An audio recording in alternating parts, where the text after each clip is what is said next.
Ma femme a invité son ex à notre pendaison de crémaillère et m'a posé un ultimatum, sois mature ou c'est fini entre nous.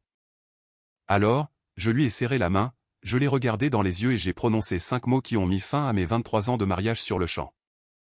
Je m'appelle Dorian Charpentier, j'ai 47 ans et je suis ingénieur en conception chez Pinacle Industries à Lyon.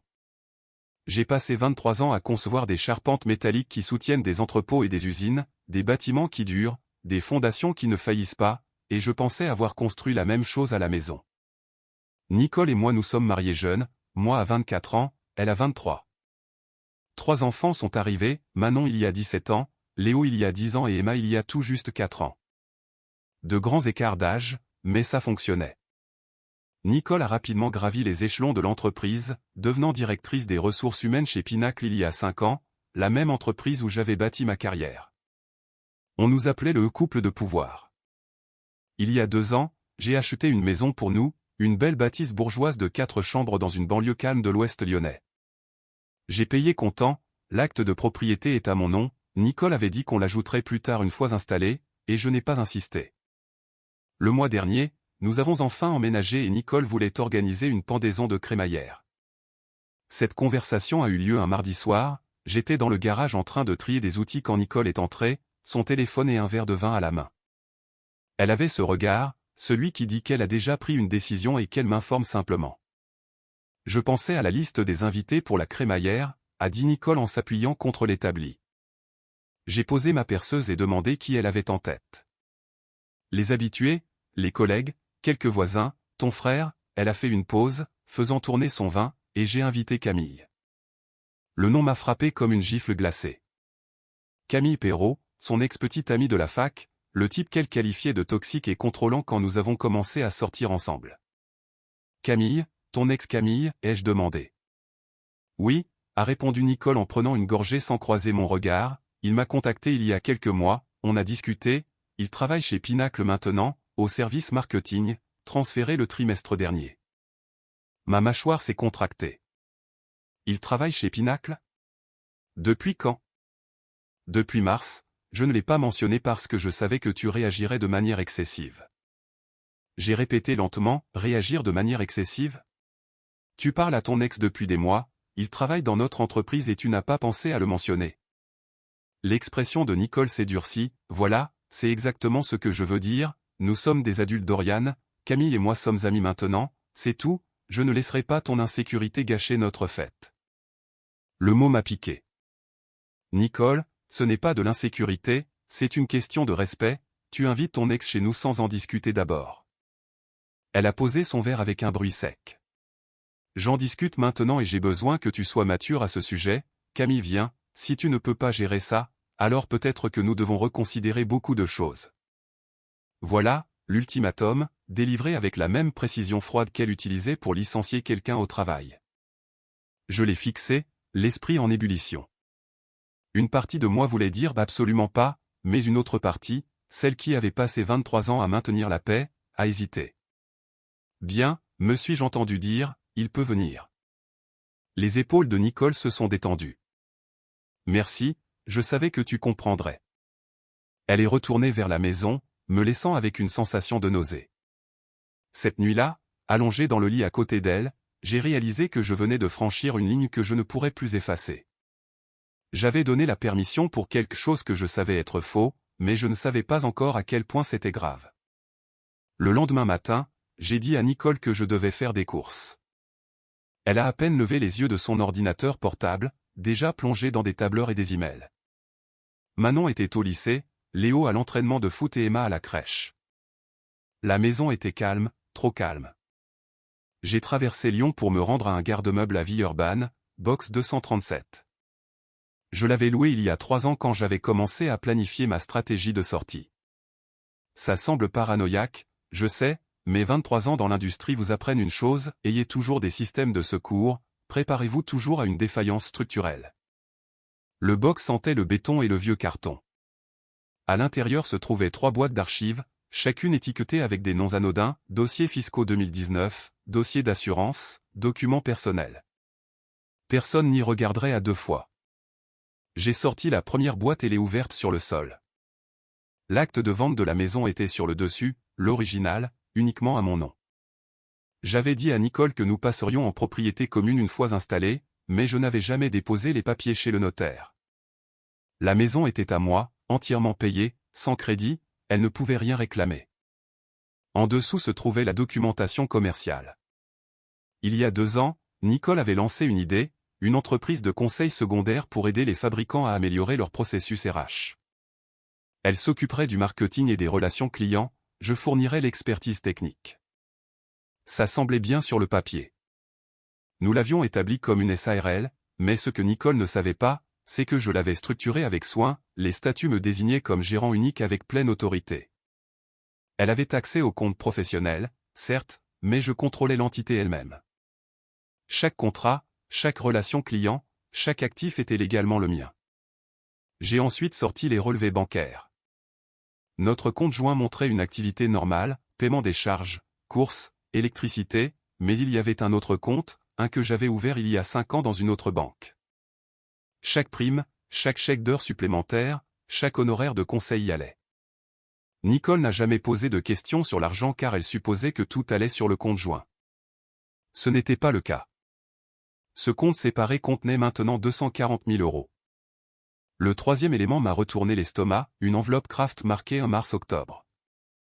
À l'intérieur se trouvaient des impressions, des captures d'écran de l'ordinateur portable de Nicole, celui qui se synchronisait avec notre compte iCloud partagé.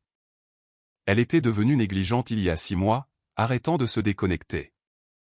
Des messages entre elle et Camille, des centaines, commençaient de manière décontractée en mars et devenaient progressivement plus intimes. Rien d'explicitement sexuel, mais l'infidélité émotionnelle était claire comme de l'eau de roche. Des blagues privées, des conversations tardives, des projets de déjeuner qui s'étendaient sur des plages de 3 heures. Un message d'où ressortait « J'ai hâte d'être à la crémaillère, enfin te voir en dehors du travail sans éveiller les soupçons ». Sa réponse « Je sais, il faut juste que je garde Dorian calme, il s'y fera ». Je me suis assis contre le mur en béton, lisant les échanges. Il planifiait cela depuis des mois.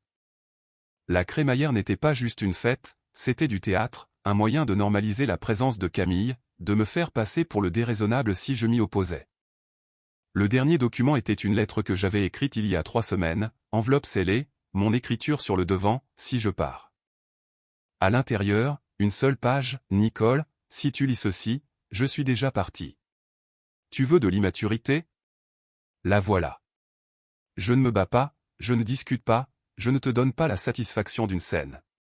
La maison est à moi, l'entreprise est à moi, les comptes que tu ignores sont à moi. Tu as choisi de manquer de respect à notre mariage, alors je choisis de m'en retirer. Les enfants comprendront un jour. Tu as fait de moi un bouche-trou pendant que tu chassais autre chose. J'en ai fini d'être le plan B de quelqu'un. Dorian. J'ai tout scellé, verrouillé le box et conduit jusqu'au cabinet de mon avocat. Maître Jean Prieur avait géré la succession de mon père il y a des années.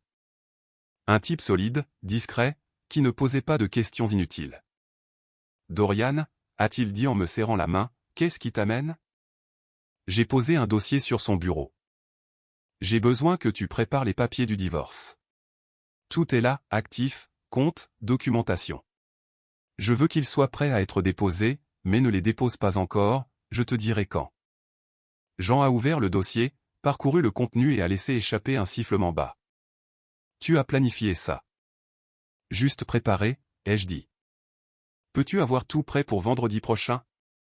Absolument. Il a fermé le dossier. Dorian, je dois te demander, es-tu sûr de toi?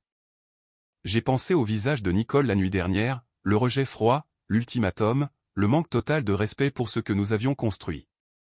Je suis sûr, ai-je répondu. Ce soir-là, je suis rentré à la maison pour trouver Nicole dans la cuisine, excitée par des idées de centre de table pour la fête. Elle m'a montré des tableaux Pinterest, demandé mon avis sur les couleurs. J'ai souri, hoché la tête, joué le jeu. Elle n'avait aucune idée que le compte à rebours avait déjà commencé.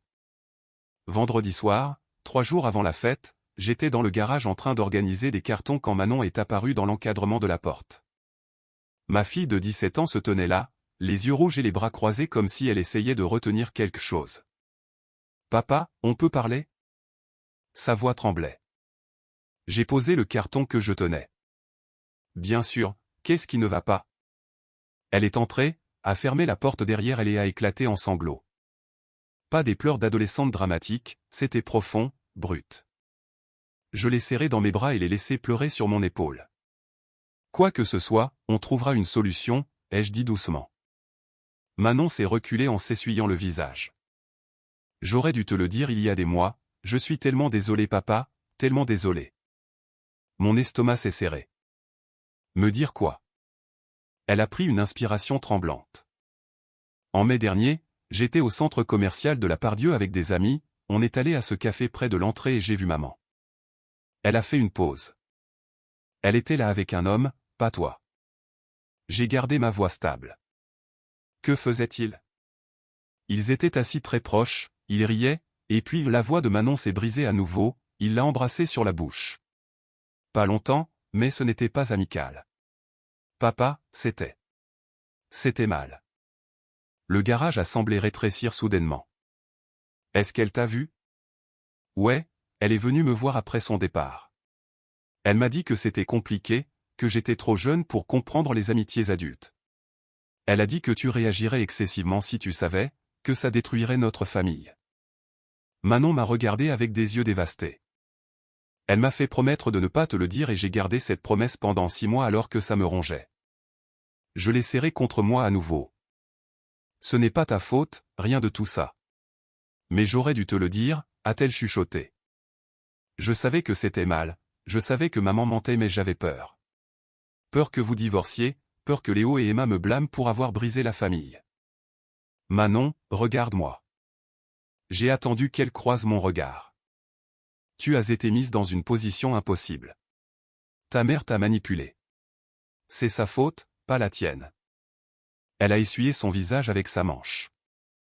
Le type du centre commercial, c'est Camille? Celui qu'elle a invité à la fête? J'ai hoché la tête lentement. L'expression de Manon s'est durcie avec une colère que j'avais rarement vue chez elle. Elle l'a invité ici? Dans notre maison? Elle l'a fait. C'est dégoûtant. La voix de Manon est devenue froide. Qu'est-ce que tu vas faire?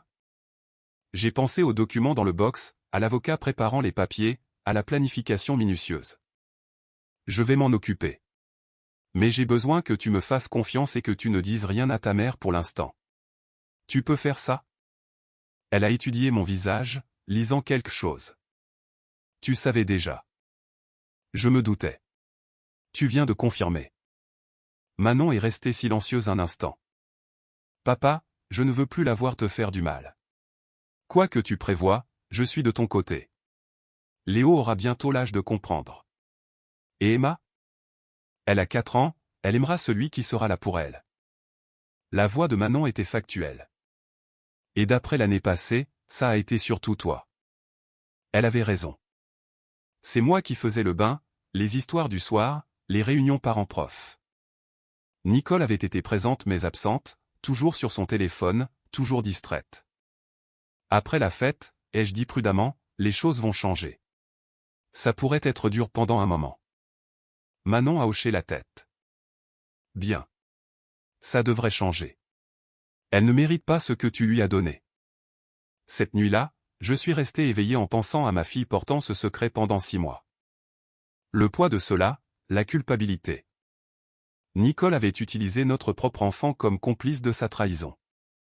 C'est à ce moment-là que j'ai cessé de me sentir en conflit avec ce que je planifiais. Ce n'était plus seulement à propos de moi. Il s'agissait de montrer à mes enfants que le respect de soi n'est pas négociable, que parfois la chose la plus forte à faire est de partir. Dimanche matin, Nicole était obsédée par les décorations de la fête. J'étais dans le bureau, soi-disant en train de vérifier mes emails, quand j'ai sorti le dossier que Jean m'avait envoyé. Papier du divorce, partage des biens, garde des enfants, tout était propre, tout était blindé. J'ai imprimé une page, l'acte de propriété montrant la maison uniquement à mon nom, je l'ai plié soigneusement et glissé dans mon portefeuille. Bientôt, la veille de la fête, Nicole était un tourbillon d'activités. Courses, arrangements floraux, réarrangement des meubles. Elle avait pris un jour de congé, complètement absorbée à rendre tout parfait. Je l'observais depuis la porte de la cuisine alors qu'elle ajustait un centre de table pour la 3e fois. Elle fredonnait quelque chose, sincèrement heureuse. Elle planifiait la fête où elle présenterait son mari à son amant comme si nous étions tous des adultes civilisés. « Dorian, peux-tu reculer le canapé d'environ 15 cm » a-t-elle appelé sans me regarder. « Je veux une meilleure circulation pour l'espace. » J'ai bougé le canapé. « Parfait. » Elle a reculé, admirant le salon comme si c'était une page de magazine. « Demain va être incroyable, je peux le sentir. » « Ouais, incroyable. » Cet après-midi-là, Léo est rentré de l'entraînement de foot et m'a trouvé dans le garage. Mon fils de 10 ans était plus calme ces derniers temps, plus renfermé. J'avais mis ça sur le compte de la préadolescence, mais maintenant je me demandais s'il avait capté l'attention. « Papa, pourquoi maman est si excitée par cette fête ?» a-t-il demandé en s'asseyant sur mon établi. « Elle aime recevoir, » ai-je dit prudemment, montrer la nouvelle maison. Léo a donné des coups de pied contre l'établi. Manon est bizarre aussi. Elle continue de regarder maman comme si elle était en colère ou quelque chose comme ça. Les enfants remarquent tout. Manon est juste stressée par ses vœux d'orientation post-bac. Il n'avait pas l'air convaincu mais a laissé tomber. « Tu es excité pour la fête ?» J'ai réfléchi à comment répondre honnêtement sans trop en révéler. Je suis plus intéressé par ce qui se passe après la fête. Comme quoi? Comme revenir à la normale. Juste nous en tant que famille sans tout ce tralala. Léo a semblé accepter cela. Il a sauté de l'établi et est rentré à l'intérieur, me laissant avec mes outils et mes pensées. Ce soir-là, j'ai reçu un SMS de maître prieur, « Tout est prêt. Dis-moi juste quand. » J'ai répondu, lundi matin. Je t'appellerai. Nicole est entrée dans le bureau pendant que je rangeais mon téléphone. Et, j'ai besoin que tu ailles chercher la commande de vin demain matin. À la cave chez Jep sur la 5e rue. Ça devrait être prêt pour 9 heures. Bien sûr, ai-je dit. Elle s'est attardée dans l'encadrement de la porte. Merci d'être si solidaire à propos de tout ça. Je sais que le truc avec Camille était gênant au début, mais je suis contente que tu t'y sois fait. Ça signifie beaucoup que tu me fasses confiance. L'audace de cette déclaration m'a presque fait rire. Me faire confiance. Après 6 mois de mensonges, de réunions secrètes, de manipulation de notre fille. Elle croyait vraiment que j'avais marché dans sa combine. Bien sûr que je te fais confiance, ai-je dit en croisant son regard. Nous sommes partenaires, non? Elle a souri, sincèrement soulagée. C'est ça, partenaire. Après son départ, j'ai ouvert mon ordinateur portable et j'ai accédé au compte bancaire qu'elle ignorait.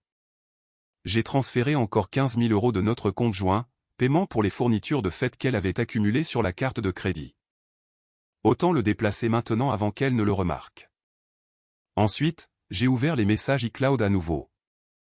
Nouveau SMS d'aujourd'hui, Camille, j'ai hâte d'être à demain. Je vais enfin rencontrer le fameux Dorian. Nicole, sois juste normal. Il a été étonnamment cool à propos de tout. Camille, tu es sûr qu'il ne se doute de rien? Nicole, il n'a aucune idée. Trop occupé par le travail et les enfants pour remarquer quoi que ce soit. J'ai fermé l'ordinateur et je me suis assis dans le bureau sombre. Aucune idée. C'est ce qu'elle pensait, que j'étais un idiot inconscient, somnambule dans ma propre vie pendant qu'elle orchestrait sa sortie. Demain, elle apprendrait le contraire. Demain, Camille me serrerait la main, entrerait dans ma maison, se tiendrait dans le salon que j'avais payé, et c'est là que je leur montrerai à tous les deux à quel point je n'étais pas sans aucune idée. J'ai sorti mon téléphone et envoyé un SMS à Manon, reste près de Léo et Emma pendant la fête demain. Quand je pars, emmène-les chez grand-mère. Ne pose pas de questions. Vas-y juste. Elle a répondu immédiatement, d'accord. Je t'aime papa. Je t'aime aussi, ma chérie. Tout était en place.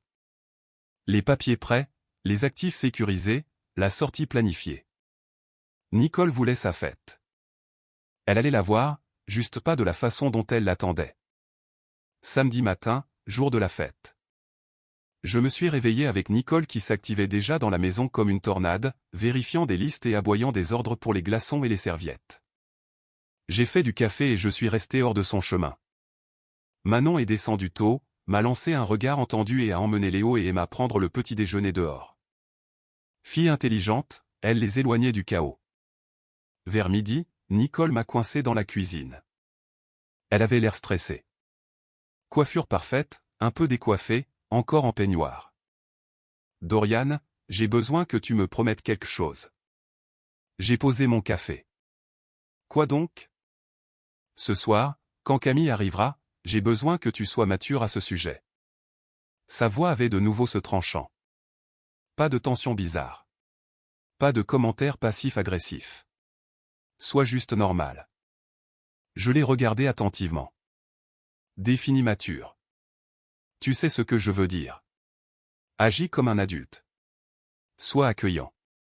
Montre-lui que nous sommes assez sûrs de notre mariage pour que les anciennes relations ne nous menacent pas. L'ironie était presque belle. Elle me faisait la leçon sur la sécurité tout en prévoyant de faire parader son amant dans son salon. Et si je ne peux pas faire ça, ai-je demandé calmement. L'expression de Nicole s'est durcie. Alors peut-être que nous devons avoir une conversation sérieuse sur notre avenir parce que je ne vais pas vivre avec quelqu'un qui est si peu sûr de lui qu'il ne peut pas supporter que j'ai des amis hommes. C'était là. L'ultimatum délivré 12 heures avant qu'elle ne le regrette. Je me suis rapproché, gardant ma voix calme. Laisse-moi m'assurer que je comprends bien. Tu veux que j'accueille ton ex-petit ami, celui que tu rencontres secrètement depuis des mois, dans la maison que j'ai achetée et payée. Et si je ne joue pas le jeu, tu menaces notre mariage. Elle a cligné des yeux, prise au dépourvu par ma franchise. Je n'ai rencontré personne secrètement. Nous travaillons ensemble. Et oui, nous avons déjeuné quelquefois. C'est ce que font les collègues. Collègues? J'ai hoché la tête lentement. C'est comme ça qu'on appelle ça? Qu'est-ce que ça veut dire? J'aurais pu lui jeter les preuves au visage à ce moment-là. Les captures d'écran, les SMS, le témoignage de Manon. J'aurais pu regarder son visage s'effondrer alors que les mensonges tombaient en miettes, mais je me suis retenu. Rien, ai-je dit. Tu veux que je sois mature? Je serai mature. Nicole m'a étudié avec suspicion. Tu es bizarre. Je suis exactement ce que tu as demandé. J'ai pris mon café et je suis parti, la laissant debout dans la cuisine, l'air troublé. Cet après-midi-là, les invités ont commencé à arriver vers 17 heures. La maison s'est remplie rapidement. Des collègues de Pinacle, des voisins, quelques amis de fac de Nicole. Elle a travaillé la salle comme une politicienne, riant et serrant les gens dans ses bras, jouant l'hôtesse parfaite. Je suis resté près de la cuisine à siroter une bière et à observer. Manon gardait Léo et Emma occupés dans le jardin. Ma fille a croisé mon regard et a mimé 6h30 quand j'ai levé 6 doigts. C'est l'heure à laquelle Camille devait arriver. À 18h20, Nicole est venue me voir. Il vient d'envoyer un texto. Il est à 5 minutes. D'accord, ai-je dit simplement. Elle m'a regardé, suspicieuse à nouveau. Tu es vraiment OK avec ça? J'ai croisé son regard. Nicole, je t'ai promis que je serais mature. Ai-je déjà rompu une promesse envers toi? Cela a semblé la satisfaire. Elle a souri, soulagée, et a touché mon bras. Merci. Ça signifie beaucoup. La sonnette a retenti à 18h28. Nicole a pratiquement couru pour répondre. J'ai posé ma bière et me suis dirigé vers l'entrée, me positionnant là où je pouvais tout voir clairement. Camille Perrault est entrée, portant un jean de créateur et une chemise ajustée qui coûtait probablement plus cher que mes chaussures de sécurité. Grand, confiant, le genre de type qui n'avait jamais fait de travail manuel de sa vie. Il a serré Nicole dans ses bras, trop longtemps, trop familièrement, et a dit quelque chose qui l'a fait rire. Puis Nicole s'est tournée, m'a repéré et m'a fait signe de venir. Camille, voici mon mari, Dorian. Camille a tendu la main, sourire large et faux. Dorian, enfin, Nicole m'a tellement parlé de vous. Cette maison est incroyable, mec. Vous avez beaucoup de goût.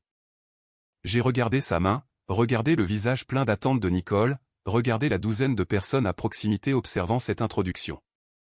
Puis j'ai serré sa main et me suis penché assez près pour que lui seul puisse entendre. Je ne serai jamais mature à ce sujet, ai-je dit doucement. Et elle est toute à toi maintenant.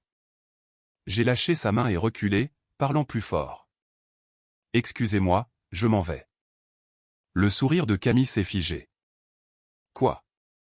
Nicole a attrapé mon bras, la voix aiguë de panique. Dorian, qu'est-ce que tu fais? J'ai regardé sa main, puis son visage. Tu veux de l'immaturité? La voilà. Tu l'as invité. Il est là. Mais je ne reste pas dans ma propre maison pour te regarder me manquer de respect. La pièce est devenue silencieuse. Les conversations sont mortes au milieu des phrases. Le verre de vin de quelqu'un a tinté contre la table, absurdement fort dans le silence soudain. Le visage de Nicole est passé par la confusion, la colère, la peur. Tu fais une scène. Non, ai-je dit calmement, tu as fait une scène quand tu as invité ton amant à notre pendaison de crémaillère. Je me retire simplement de l'équation. Ses yeux se sont écarquillés. Je ne. Nous ne. J'ai sorti mon téléphone, ouvert un dossier de capture d'écran et les tenues pour qu'elle puisse voir les SMS, les dates, les heures. Ces messages à Camille d'il y a 3 heures, j'ai hâte de te voir ce soir. Il ne se doute de rien. Le visage de Nicole est devenu blanc. Camille a reculé d'un pas, regardant entre nous. Écoutez, mec, je pense qu'il y a un malentendu. Pas de malentendu, ai-je dit sans le regarder. Tu peux la voir. La maison est à moi. L'entreprise est à moi. Tout ce qu'elle pensait que nous avions construit ensemble était en fait juste à moi. Et elle était une invitée. J'ai sorti une enveloppe de la poche de ma veste et l'ai tendue à Nicole. Papier du divorce. Mon avocat contactera le tien lundi matin.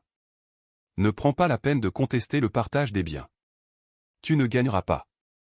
Nicole a ouvert l'enveloppe avec des mains tremblantes, scannant la première page. Son visage est passé du blanc au gris. La maison. Tu ne peux pas. Elle est à mon nom. Elle l'a toujours été. Tu voulais t'ajouter plus tard, tu te souviens. J'ai regardé autour de moi les invités, tous figés et observateurs. Désolé de gâcher la fête, les amis. Mais ma future ex-femme a décidé d'utiliser notre crémaillère pour me présenter à l'homme avec qui elle me trompe. Ça semblait être le bon moment pour corriger cette situation. Quelqu'un près du fond a chuchoté « Oh mon Dieu !» J'ai repéré Manon dans le couloir tenant déjà la main d'Emma avec Léo à côté d'elle. Elle a hoché la tête une fois. J'ai hoché en retour. Manon emmène les enfants chez ma mère, ai-je dit à Nicole. Tu pourras les voir quand nous aurons réglé les modalités de garde via les avocats. Dorian, s'il te plaît. La voix de Nicole s'est brisée. On peut juste en parler en privé. On aurait pu parler il y a 6 mois quand tu as commencé à le voir. On aurait pu parler quand tu l'as invité ici, mais tu as choisi ça. J'ai désigné la pièce pleine de témoins. Alors maintenant tout le monde sait exactement qui tu es. Je me suis tourné vers Camille qui avait l'air de vouloir disparaître dans le sol. Bonne chance avec elle. J'espère que tu as un contrat de mariage prêt parce qu'elle va avoir besoin d'une nouvelle vache à lait. Puis j'ai marché vers la porte derrière moi. Nicole pleurait.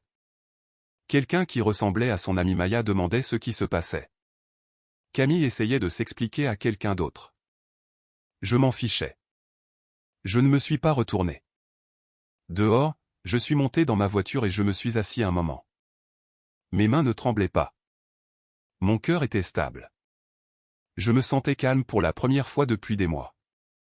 La voiture de Manon est partie avec Léo et Emma à l'intérieur. Elle m'a suivi alors que je conduisais jusqu'à chez ma mère à l'autre bout de la ville. À l'intérieur, maman a jeté un coup d'œil à mon visage et a dit « Enfin, tu sais. Les mères savent toujours. J'attendais que tu te défendes. » Elle m'a serré fort dans ses bras. « Tu as bien fait, fils. » Cette nuit-là, allongé dans ma chambre d'enfance avec mes enfants endormis au bout du couloir, j'ai reçu une série de SMS. Nicole, s'il te plaît rentre pour qu'on puisse parler. Nicole, tu m'as humilié devant tout le monde. Nicole, j'ai fait une erreur mais on peut réparer ça. Nicole, Dorian s'il te plaît. Je t'aime.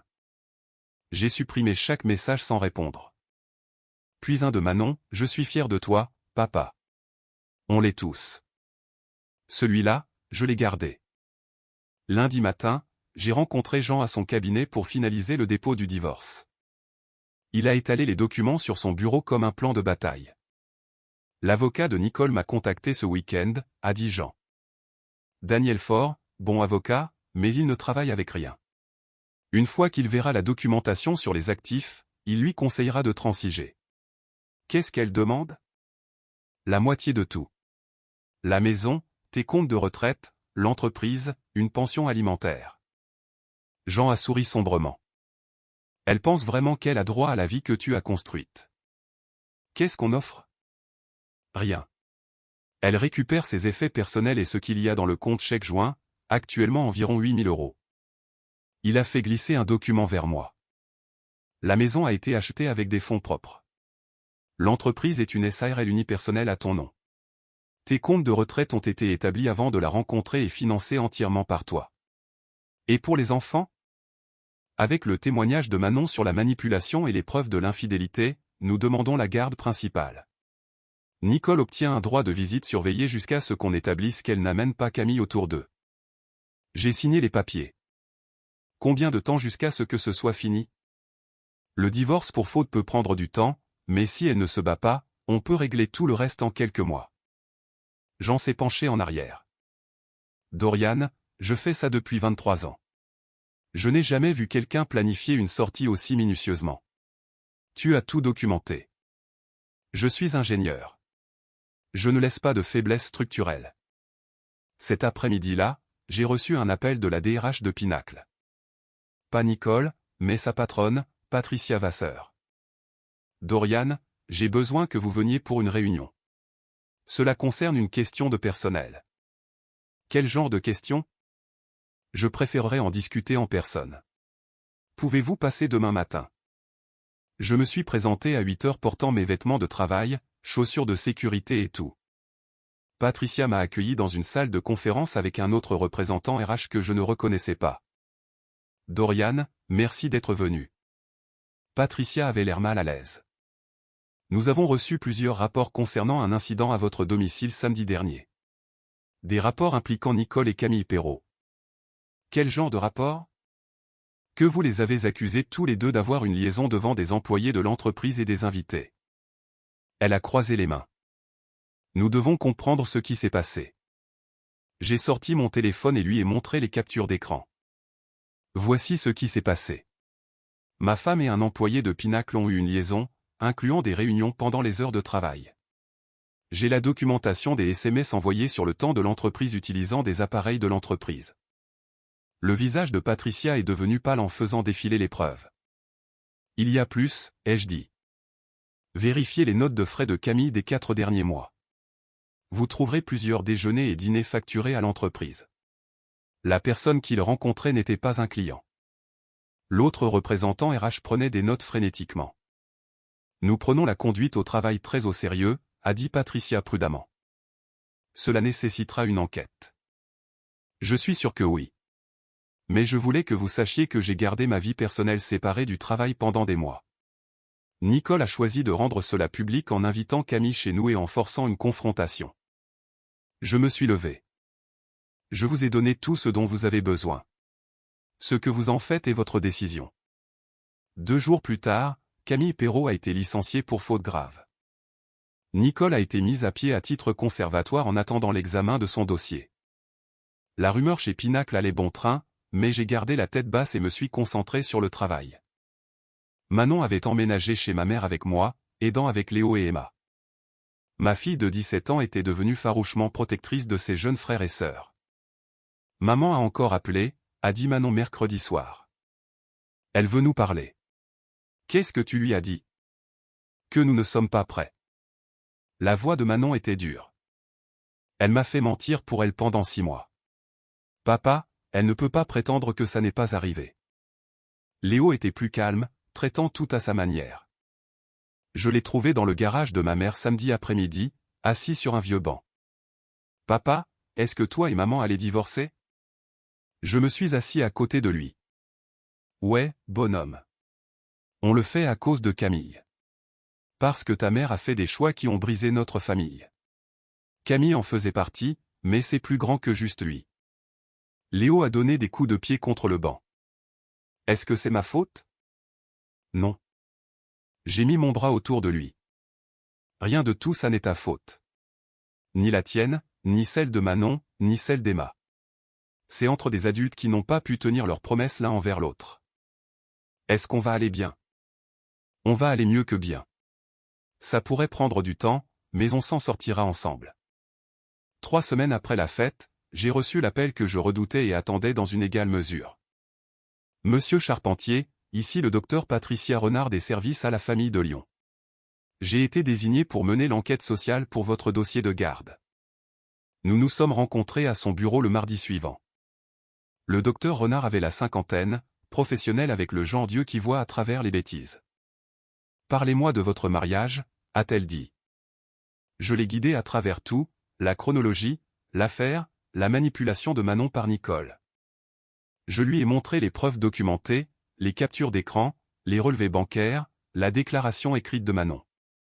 Et la nuit de la fête, a demandé le docteur Renard. Certains pourraient dire que c'était une façon dramatique de gérer la situation. Peut-être, mais je n'allais pas laisser mes enfants grandir en pensant qu'il est normal qu'un conjoint vous manque de respect dans votre propre maison. J'ai croisé son regard. Je voulais qu'il voie que le respect de soi n'est pas négociable. Que parfois la chose la plus forte à faire est de partir, même lors d'une fête devant tout le monde. Surtout alors. Nicole a choisi ce cadre. Elle a invité son amant à notre crémaillère, me mettant dans une position où soit j'acceptais l'humiliation, soit je me défendais. J'ai choisi la seconde option. Le docteur Renard a pris des notes. Je devrais interviewer les enfants séparément. Et Nicole, bien sûr. Les entretiens ont eu lieu au cours des 2 semaines suivantes. Manon est passée en premier et est sortie l'air soulagé. Je lui ai tout dit sur le fait de les voir au centre commercial, sur maman qui m'obligeait à garder des secrets. L'entretien de Léo a été plus court. Il a dit au docteur Renard qu'il voulait vivre avec moi parce que papa a toujours été là. Emma, à 4 ans, a surtout parlé de ses peluches et de la balançoire. Mais quand on lui a demandé qui s'occupait d'elle, elle a dit papa sans hésitation. L'entretien de Nicole ne s'est apparemment pas bien passé. Jean a reçu un appel de son avocat le lendemain. Ils veulent transiger, a dit Jean. Elle acceptera ta proposition de garde et ne contestera pas le partage des biens. Qu'est-ce qui a changé? L'évaluation préliminaire de l'enquêteur social n'était pas favorable. Et Daniel Faure a finalement expliqué à Nicole que son amant étant un employé de Pinacle qui s'est fait virer crée de sérieux problèmes pour sa crédibilité. Alors, elle abandonne. Elle est réaliste. L'alternative est un procès où tout cela devient public. Sa carrière et déjà ne tient qu'à un fil. Elle ne peut pas se permettre plus d'exposition. L'accord est arrivé 4 semaines plus tard. J'ai obtenu la garde principale avec Nicole ayant un droit de visite un week-end sur 2. La maison, l'entreprise, les comptes de retraite, tout confirmé comme bien propre. Elle a eu le compte chèque joint et sa voiture. Nicole a signé les papiers sans un mot. Le jour où l'accord a été finalisé, j'ai emmené les enfants dans leur restaurant préféré. Léo a commandé un burger plus gros que sa tête. Emma a eu des nuggets de poulet et Manon, ma fille courageuse et forte, a commandé un steak. On célèbre, a demandé Léo. On reconnaît qu'un chapitre difficile est terminé, ai-je dit, et on en commence un nouveau. Manon a levé son verre d'eau. À de meilleurs chapitres. Nous avons trinqué, soda pour Léo, jus de pomme pour Emma. Cette nuit-là, en l'abordant dans son lit, elle m'a regardé avec ses grands yeux. Est-ce que maman est triste? Probablement, ai-je dit honnêtement, parce que vous ne vivez plus ensemble. Parce qu'elle a fait des erreurs et maintenant elle doit vivre avec les conséquences. Emma a réfléchi à cela. Est-ce que tu l'aimes toujours? J'ai choisi mes mots avec soin. J'aime qui je pensais qu'elle était, mais cette personne n'existe plus. Oh. Emma a serré son lapin en peluche. Je t'aime, papa. Je t'aime aussi, ma chérie. 2 mois après la fête, j'ai reçu un SMS d'un numéro inconnu. Quand je l'ai ouvert, j'ai vu que c'était de Camille. Pour ce que ça vaut, je ne savais pas qu'elle allait m'inviter chez toi. Elle m'a dit que vous étiez séparés et que vous gardiez juste les apparences pour les enfants. Je n'essaie pas de trouver des excuses. Je voulais juste que tu saches que je ne suis pas fier de la façon dont ça s'est passé. J'ai fixé le message un long moment. Une partie de moi voulait répondre pour lui dire exactement ce que je pensais, mais une autre partie, celle qui avait déjà tourné la page, a réalisé qu'il ne valait pas l'énergie. J'ai bloqué le numéro sans répondre. 4 mois après la fête, j'étais assis dans le bureau de Jean à examiner le jugement final de divorce. Tout était réglé. Il ne restait plus que la période d'attente légale. L'avocat de Nicole a contacté hier, a dit Jean, elle demande si tu serais prêt à faire une médiation pour le bien des enfants. Établir un calendrier de visite plus flexible. Qu'en penses-tu? Je pense qu'elle réalise que la surveillance un week-end sur 2 n'est pas durable à long terme. Et honnêtement, les enfants vont bien. Manon s'épanouit. Les notes de Léo se sont améliorées. Même Emma semble plus stable. Il s'est penché en arrière. Si tu veux être généreux, tu pourrais accepter. Sinon, tiens bon. J'ai pensé à Léo demandant si nous devions continuer à la voir. À la colère de Manon d'avoir été manipulée. À Emma m'appelant au moment du coucher tous les soirs, même les week-ends de Nicole. Pas de médiation, ai-je dit. L'arrangement de garde reste tel qu'il est écrit. Si elle veut des modifications plus tard, elle peut saisir le juge aux affaires familiales et montrer qu'elle a fait de vrais changements. Jean a hoché la tête. Je leur ferai savoir. Ce week-end-là, j'ai emménagé dans une nouvelle maison, pas la bâtisse bourgeoise où j'avais construit mon mariage. J'avais vendu celle-là à une famille sympa venue de Paris pour 20 000 € au-dessus du prix demandé. C'était une maison de plain pied avec 4 chambres, un grand jardin et assez d'espace pour que les enfants s'étalent. Manon a réclamé la chambre avec la baie vitrée. Léo voulait celle la plus proche du garage. Emma a choisi la chambre au mur violet parce que c'est comme un château de princesse. Nous avons passé le samedi à déballer des cartons et à monter des meubles. Manon m'a aidé à fixer la télé pendant que Léo organisait les outils du garage. Emma supervisait depuis le canapé, offrant des commentaires comme ce tableau est de travers et oh papa, tu fais mal. Le dimanche soir, la maison ressemblait plus à un foyer que la précédente ne l'avait jamais été. Cette nuit-là, en l'abordant dans sa chambre violette, elle a demandé « Tu es heureux maintenant, papa ?» La question m'a pris au dépourvu. Qu'est-ce qui te fait demander ça? Tu souris plus. Tu n'es pas tout le temps fatigué comme avant. La vérité sort de la bouche des enfants. Oui, ma chérie. Je suis heureux maintenant. Bien. Elle a serré son lapin en peluche. Moi aussi. Lundi matin, j'ai reçu un appel de Patricia Vasseur chez Pinacle. Dorian, je voulais vous informer que Nicole a remis sa démission prenant effet dans 2 semaines. Elle part.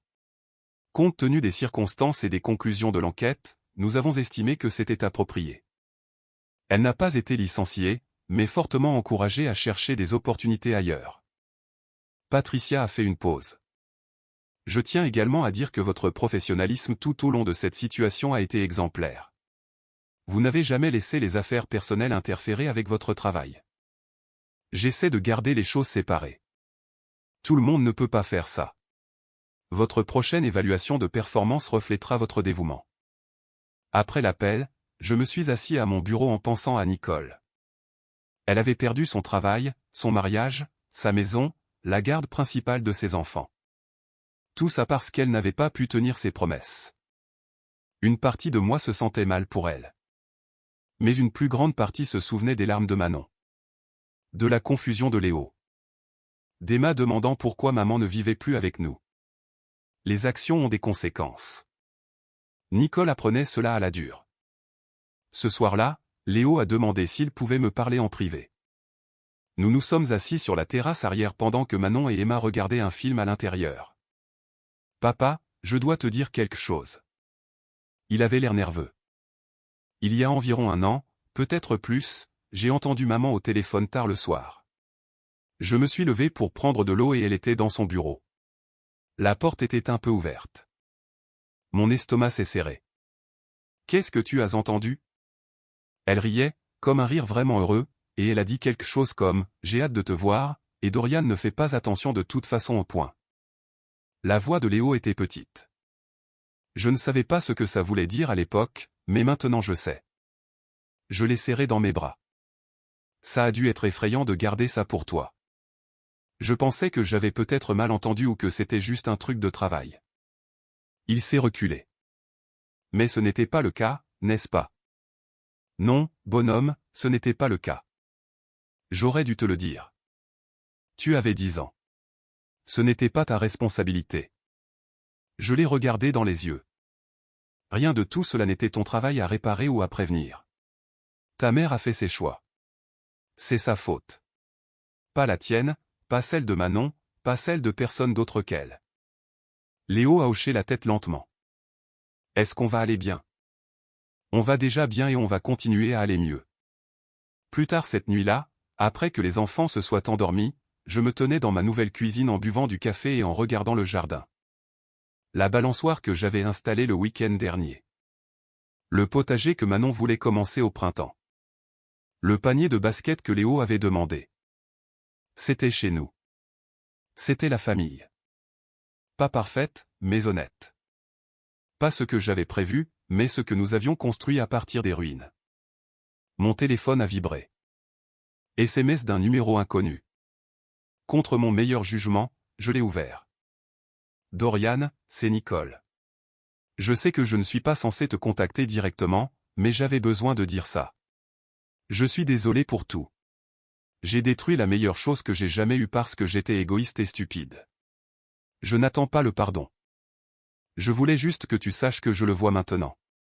Ce que j'avais, ce que j'ai jeté. J'espère qu'un jour les enfants pourront me pardonner. Je comprends si tu ne le fais jamais. Je l'ai lu 3 fois. J'ai pensé à répondre. J'ai pensé à toutes les choses que je pourrais dire, les accusations, la colère, la douleur. Puis j'ai supprimé le message et bloqué le numéro. Elle ne méritait pas mon pardon. Et je n'avais pas besoin de le donner pour avancer. 8 mois après la fête, la vie avait trouvé un nouveau rythme. Manon se préparait pour ses études supérieures. Elle avait été acceptée à l'INSA Lyon avec une bourse partielle. Léo avait rejoint le club de robotique du collège et s'épanouissait. Emma avait commencé la maternelle et s'était fait des amis avec la moitié de sa classe la première semaine. J'avais été promu ingénieur senior chez Pinacle avec une augmentation substantielle. L'argent supplémentaire allait dans les fonds d'études pour les enfants et un budget rénovation pour la maison. Le divorce a été prononcé en octobre. Nicole et moi avions officiellement fini. Elle avait déménagé à Saint-Étienne pour un nouveau travail, quelque chose dans le recrutement.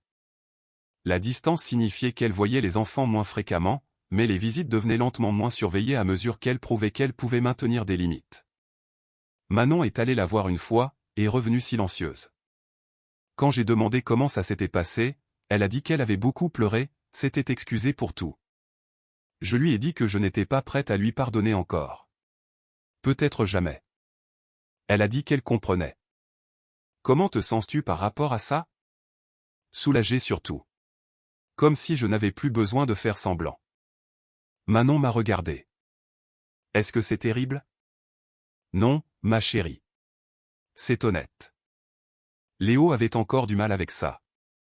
Certains jours, il voulait parler à Nicole. D'autres jours, il ne voulait pas entendre son nom.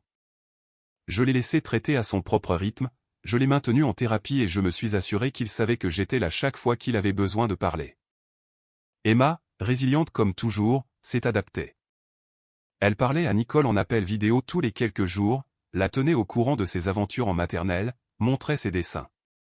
L'innocence d'avoir 5 ans signifiait qu'elle pouvait maintenir une relation sans porter le poids de la trahison. Décembre a apporté la neige et les fêtes.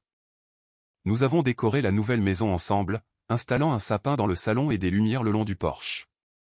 Manon a invité son petit ami à dîner, un gamin poli nommé Thomas qui était terrifié par moi jusqu'à ce que Léo fasse une blague et brise la tension.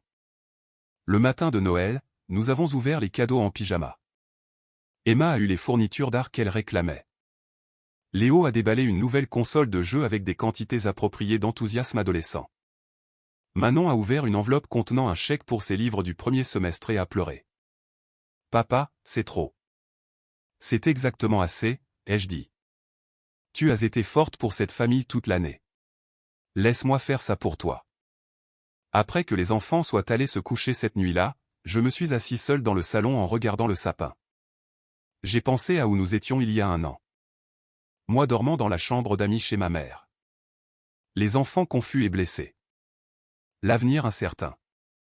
Maintenant, nous avions la stabilité. Nous avions la paix. Nous avions les uns les autres. Mon téléphone a vibré.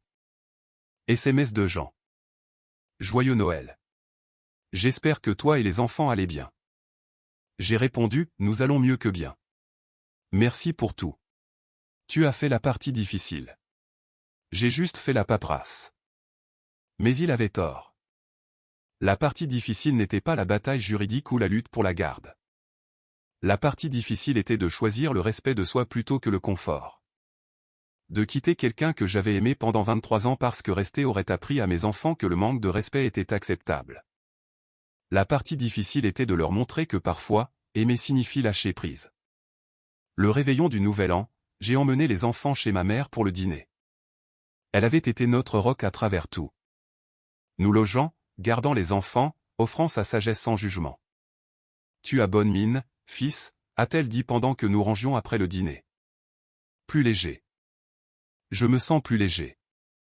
Cette femme a failli te briser. Je suis contente que tu sois sortie quand tu l'as fait. Moi aussi, maman. Elle m'a serré fort. Ton père serait fier. Il disait toujours que la valeur d'un homme n'est pas dans ce qu'il tolère, mais dans ce qu'il refuse d'accepter. Plus tard, en regardant le décompte à la télé avec 3 enfants endormis étalés autour de moi, j'ai pensé à l'année à venir. Manon obtenant son bac et partant pour l'école d'ingénieur. Léo entrant au collège. Emma grandissant plus vite que je ne pouvais suivre. Il y a 1 an, je planifiais une pendaison de crémaillère qui allait détruire mon mariage. Maintenant, je planifiais un avenir bâti sur l'honnêteté et la force. Mon téléphone a vibré une dernière fois. Numéro inconnu. J'ai failli l'ignorer. Puis la curiosité l'a emporté. Bonne année, Dorian. J'ai entendu parler de ta promotion. Tu le mérites. J'espère que toi et les enfants êtes heureux. C'est tout ce que j'ai jamais vraiment voulu pour vous, même si je l'ai détruit moi-même. Prends soin de toi. Et j'ai fixé le message un long moment, pensé à Nicole à Saint-Étienne seule le soir du réveillon, tendant la main à la famille qu'elle avait perdue. Puis j'ai supprimé le message, éteint mon téléphone et serré Emma plus près alors qu'elle dormait sur mon épaule. Certains ponts qu'on brûle, on arrête simplement de les traverser. Quoi qu'il en soit, on continue d'avancer. Et nous avancions très bien.